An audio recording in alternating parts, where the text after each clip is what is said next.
거룩한 복음입니다. 오소서 성령님.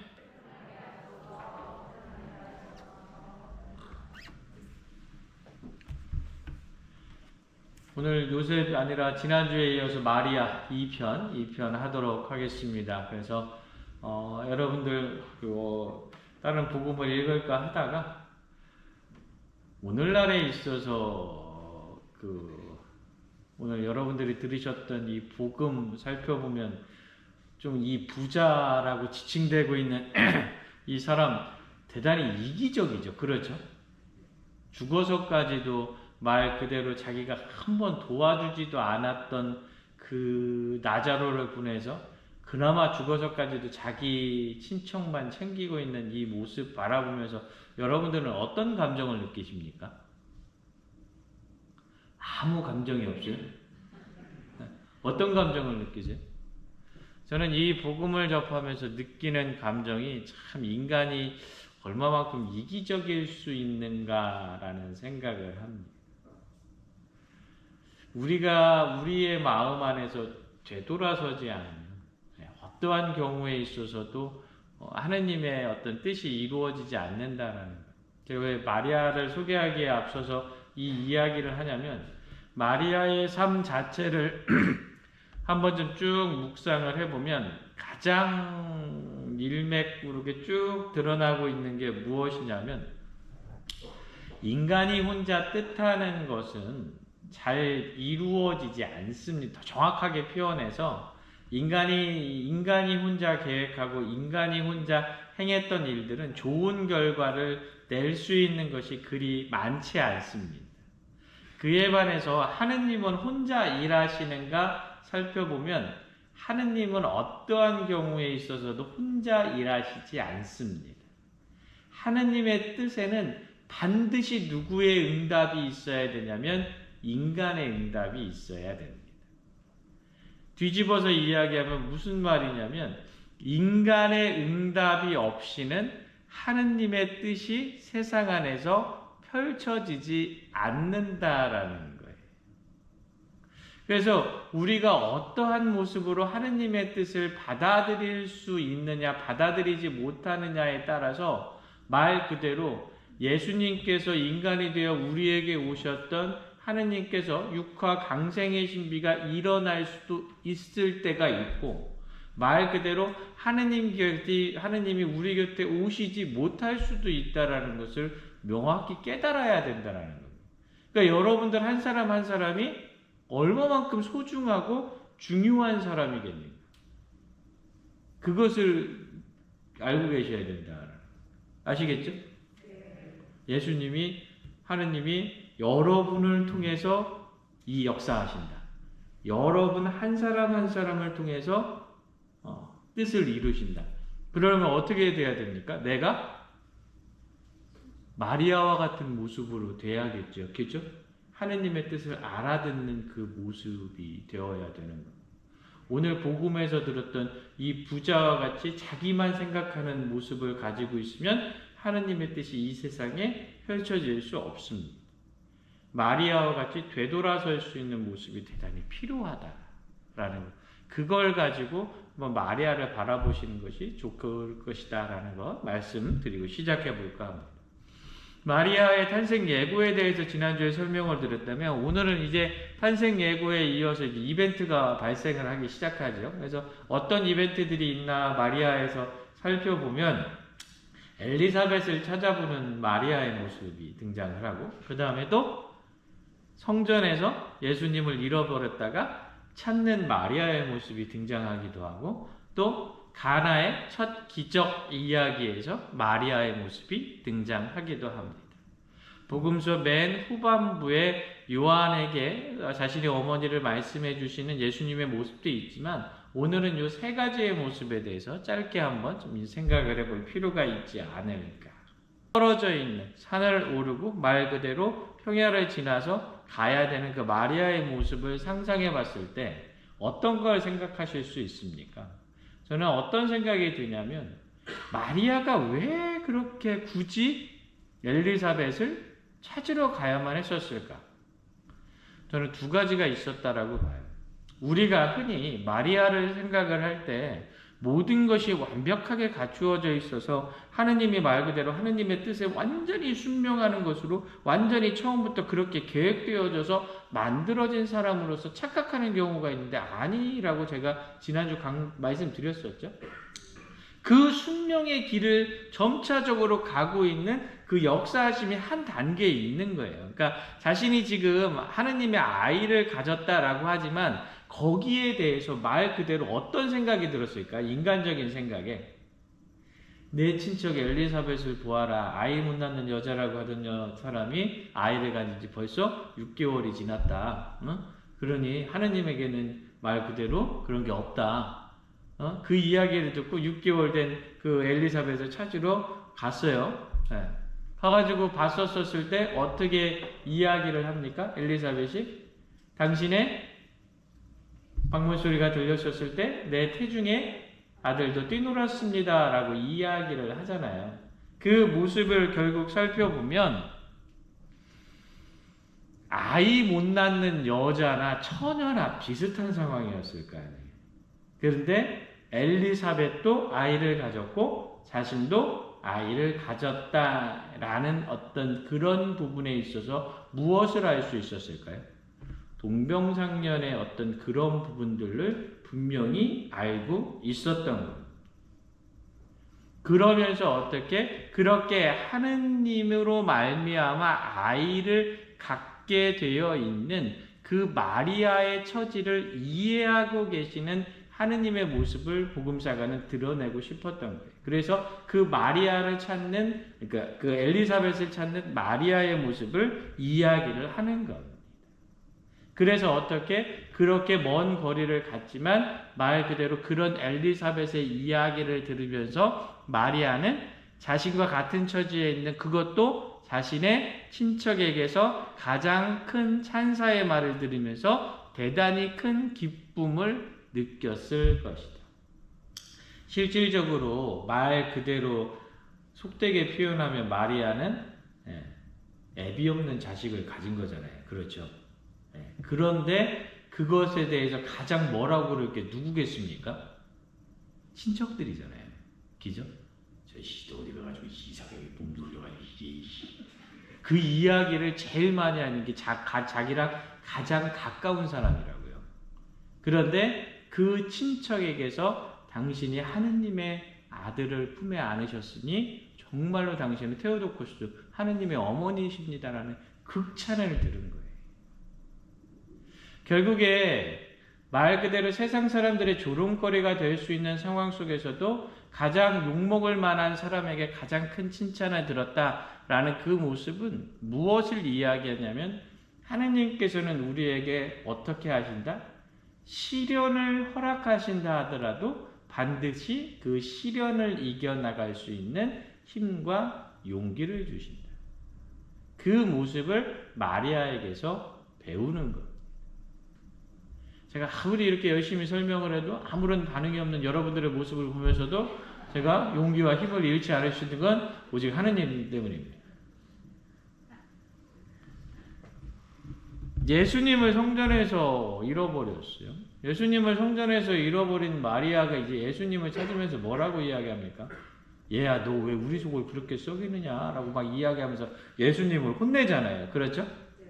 곰곰이 생각을 해보면 여러 가지 형태가 있었을 텐데 복음사가는 왜 그것을 굳이 구태여 전했었을까? 그냥 상상의 날개를 한번 또 펼쳐보면 마리아가 말 그대로 예수님을 낳아서 기르면서 어떻게 했었을까요?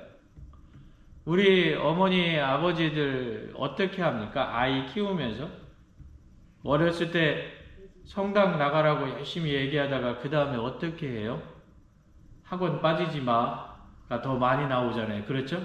그러면서 성당 가라는 소리는 점점 안 하잖아요. 가뜩이나 성당 가기도 싫어하고 아이고 쟤랑 싸우기도 싫고 뭐 하기도 싫고 아이고 학원도 안 가고 성적도 공부도 제일 못하는 것 같은데 학원이라도 안 빠져야 그나마 대학이라도 가지 막 이러면서 어떻게 대학 다니면 성당 가겠지 혼자 위로하면서 안 갈 거 뻔히 알면서 그러잖아요. 그렇죠? 하느님의 것을 생각하다가 인간의 것으로 생각하는 것이 인간의 인지상정의 부분입니다. 마리아의 모습을 살펴보면 말 그대로 마리아 역시도 하느님의 아들을 잉태하고 하느님의 아들을 낳았다라는 사실을 인지는 하고 있었지만 시간이 지나면서부터 그러한 모습이 조금씩 약해지지 않았었을까. 그런데 어떻게 성전에서 예수님을 찾으면서 어머니의 애타는 마음을 전했을 때 그 아들은 뭐라고 이야기합니까? 제가 아버지의 집에 있어야 되는 줄을 모르셨습니까? 라고 당돌하게 이야기하죠. 그때 마리아는 어떻게 합니까? 그 일을 가슴에 곰곰이 새겼다라고 이야기합니다. 그것은 곧 무엇이다? 내가 인간적인 마음으로 내려가고 있었던 하느님의 아들에 대한 그 사명, 하느님 아들이 가지고 있어야 되는 그 정체성을 잊어갈 무렵에 말 그대로 스스로 깨우쳐가고 있는 거죠. 그러니까 마리아가 순명의 역사 안에서 점점 성장하고 있는 모습을 복음사가는 보여주고 있는 겁니다. 그러면서 어떻게 됩니까? 절정이 이제 가나의 혼인잔치에서의 비유 이야기죠. 가나의 혼인잔치에서 마리아는 어떻게 합니까? 술이 떨어진 걸 알았었을 때 그것을 말 그대로 그 자리를 유지해 줄 수 있는 것은 오로지 하느님의 권능밖에 없다라는 걸 아는 거예요. 하느님이 누구예요? 예수님이잖아요. 예수님이 내 앞에 계시잖아요. 그래서 예수님께 청하는 거 아닙니까? 그 청을 들어주고 계시는 예수님의 모습이 등장을 하죠. 여러 가지 신학적인 판단을 해볼 수 있습니다. 인간의 청을 무시하지 않는 하느님의 모습, 하느님께서 원하시면 모든 것이 이루어질 수 있다는 어떤 그 신학적 이 모든 걸 떠나서 한번 쭉 생각을 해보면 마리아가 그렇게 이야기를 했을 때 거기에서 뭐라고 합니까? 무엇이든지 그가 시키는 대로 하여라 라고 이야기합니다. 여러분 상상의 나래를 한번 펴보세요. 거기에 정결례에 쓰이는 아주 매우 맑은 물이 있었다라고 이야기를 하기 때문에 말 그대로 우리는 그것이 깨끗한 물이다라고 생각이 들잖아요. 그렇죠? 깨끗한 물 아니었으면 거기에 봤더니 설거지할 때 쓰다 남은 구정물이요. 응? 아니면 저기 아주 막 시큼한 식초가 막 타여져 있는 그런 물이요. 그런 물을 갖다 주라고 할 수도 있잖아요. 그죠? 뭘 아뇨? 그럴 수 있지. 그럴 수 있어요. 그런데 그가 시키는 대로 하여라 라고 이야기할 수 있습니까? 없습니까? 보통 인간은 못해요. 왜? 미래의 상황에 대해 판단할 수 없기 때문에 어떤 걸 시킬지 모르기 때문에. 그러나 성모님은 결코 어떤 경우에 있어서 어떤 상황에서도 이 모든 것의 결과를 최선으로 만드실 것이다라는 하느님께 대한 확고한 믿음이 있는 거예요. 그 가져다 주라는 물이 깨끗한 물이든 더러운 물이든 그것과는 상관없이 그것이 좋은 것이든 나쁜 것이든 아무 상관없이 이 세상 안에서 가장 훌륭한 잔치의 그 기분을 망쳐주지 않으실 분이 내 예수님이라는 것을 철저하게 알고 있었고 믿고 있었고 그런 분이 하느님이라는 가르침에 철저하게 순명하고 있었어요. 그래서 어떻게? 무엇이든지 그가 시키는 대로 하여라라고 이야기해요. 두 가지를 알 수 있죠. 여러분들이 아무리 못나도 여러분들이 아무리 재능이 없고 능력이 없어도 하느님께서 원하실 때 무엇이든지 시키는 대로 하겠습니다 라고 하면 하느님의 역사가 이루어진다 안 이루어진다? 이루어진다. 아멘 하는 거예요. 이루어진다. 말 그대로 반대로 이야기해서 의심하고 알지 못하고 믿지 않으려고 하면 내가 아무리 뛰어난 재주를 갖고 있는다 하더라도 그것이 이루어진다 안 이루어진다? 이루어질 수 없다. 왜냐하면 하느님의 뜻이 그 사람을 통해서 나오지 못하기 때문에 그렇다라는 겁니다.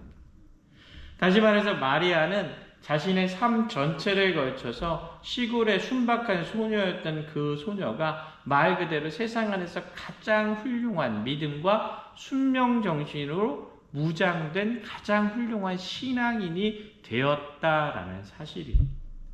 원래부터 만들어져 있었던 게 아니라 말 그대로 아무것도 모르던 18살 소녀에서 말 그대로 예수님을 낳아 기르고 가장 훌륭한 믿음을 가지고 있는 그 믿음의 사람이 되었다. 어떻게? 하느님의 뜻에 오로지 순명함으로써. 내가 막 노력하고 연습하고 돼서 된 게 아니라 오로지 매 순간 모든 것에 하느님께서 이루어 주시리라 라고 생각하면서 그 모든 것에 따라서 가려고 했기 때문에. 그래서 마리아가 되었다라는 것. 그래서 마리아를 우리가 흔히 순명의 상징이라고 이야기할 때 단순히 그냥 모든 것을 믿고 따르고 그냥 순명했었다. 그렇게 만들어진 사람이다. 그런 식으로만 생각하면 안 된다.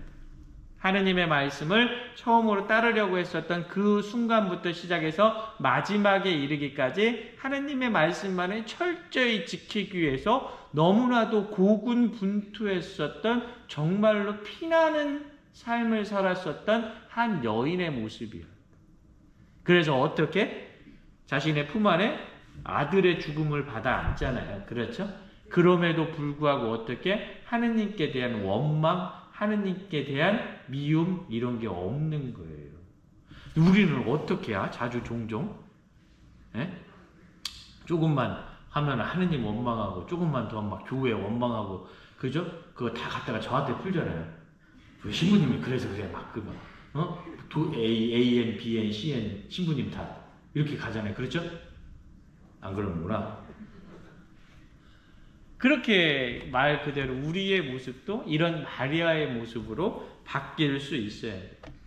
모든 은총은 이 모든 인간에게 동일하게 옵니다. 그런데 그 은총을 유지할 수 있느냐 없느냐는 여러분들 스스로의 몫입니다.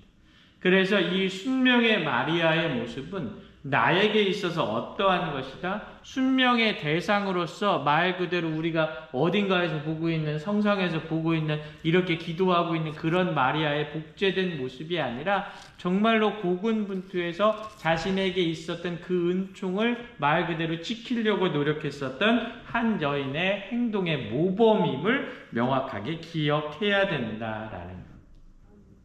그래서 마리아의 여러분들 모습을 보면서 신앙적으로 무엇을 실천해야 될 것인지 한 번쯤 생각해 보셨으면 좋겠습니다. 마리아 어떤 사람이다? 하느님의 뜻과 인간의 뜻이 온전히 합일되는 최고의 단계의 표본이다. 믿음의 상징이다라는 것을 기억해야 됩니다. 어떠한 경우에 있어서도 하느님의 뜻이 인간의 말 그대로 협조 없이는 발생되지 않는다라는 것, 그렇게 하느님의 뜻을 이 세상에 내보내는 것이 바로 무엇이다? 그것이 순명이다. 그냥 맹목적인 굴종이 아니라 하느님의 뜻을 세상에 펼쳐 보일 수 있도록 노력하고 있는 여러분 개개인 한 사람 한 사람의 모습들, 성당 안에서, 사회 안에서, 가정 안에서 여러분들 나름대로 최선을 다해서 하느님의 뜻을 실천하려고 노력할 때 그 모습이 바로 순명의 모습이다. 그래서 여러분들은 늘 어떻게 하느님 안에서 기뻐할 수 있는 마리아의 모습을 여러분들이 이웃에게 필요한 마리아의 모습을 해야 돼요. 십자가를 품에 안고서도 절망하거나 말 그대로 낙담하지 않는 마리아의 모습을 가지고 있어야 돼요. 그것이 마리아를 바라보면서 우리가 느껴야 되는 가장 중요한 부분의 하나다라는 거 기억하셔야 됩니다. 이 정도 길이면 괜찮죠? 여기까지만 하도록 하겠습니다. 여러분들 마리아 바라보시면서 레지오, 우리 성당에 레지오 엄청 많잖아요. 하시면서 한 번쯤 늘 생각해 보셨으면 좋겠습니다. 단순히 그냥 성모님, 이쁜 성모님, 혹은 뭐 어떤 작가가 만든 그런 성모님, 그런 거 생각하는 것이 아니라 진정으로 정말로 자신의 한 생을 통해 가지고 하느님의 뜻을 지키고자, 하느님의 뜻을 드러내고자 노력했었던 분이셨다. 나 역시도 그런 모습으로 살아가려고 해야 되지 않을까. 아주 깊게 생각해보는 그런 시간들 되시길 부탁드리도록 하겠습니다. 잠시 묵상하겠습니다.